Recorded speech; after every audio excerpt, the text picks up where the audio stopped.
Abraham হারান দেশে বাস করত। ঈশ্বর বললেন, আব্রাহাম, আমি চাই তুমি হারান ছেড়ে অন্য কোথাও যাও। কিন্তু ঈশ্বর আব্রাহামকে কোথায় যেতে হবে তা বলেননি।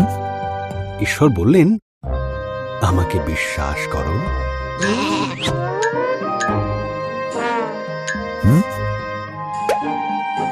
ঈশ্বর বললেন, তুমি এই দেশ ছাড়ো, আমি তোমার বংশকে এক মহান দেশ দেব। তা কিভাবে সম্ভব? আব্রাহাম ভাবতে লাগল।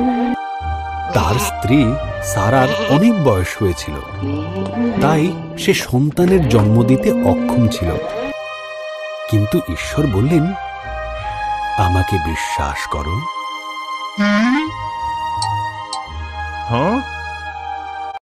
বললেন, যেখানে যেতে বলছি সেখানে যাও, এবং আকাশের তারাদের থেকেও তোমার বংশধরের সংখ্যা বেশি হবে।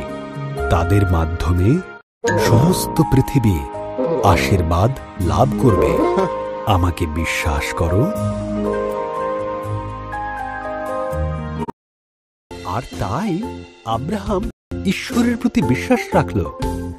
সে তার স্ত্রী সারা, ভাইপো লোট আর যা কিছু তাদের ছিল সেই সব নিয়ে ঈশ্বরের আদেশ মতো কনান দেশে পৌঁছল।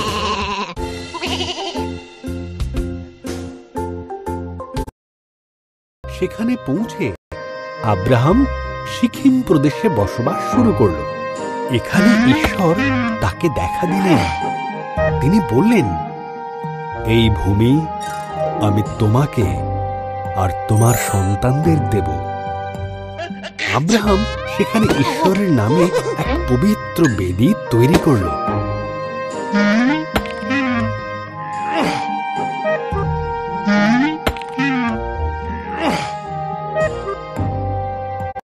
আব্রাহাম ঈশ্বরের দেওয়া সেই প্রতিশ্রুত দেশটি ঘুরে দেখল। ঈশ্বরের প্রতি স্থির বিশ্বাস রাখার জন্য আব্রাহামের মনে ভারী আনন্দ হল। সুতরাং এখানেও ঈশ্বরের নামে সে আরেকটি বেদি তৈরি করল এবং ঈশ্বরের সমস্ত প্রতিশ্রুতির জন্য তাকে ধন্যবাদ দিল।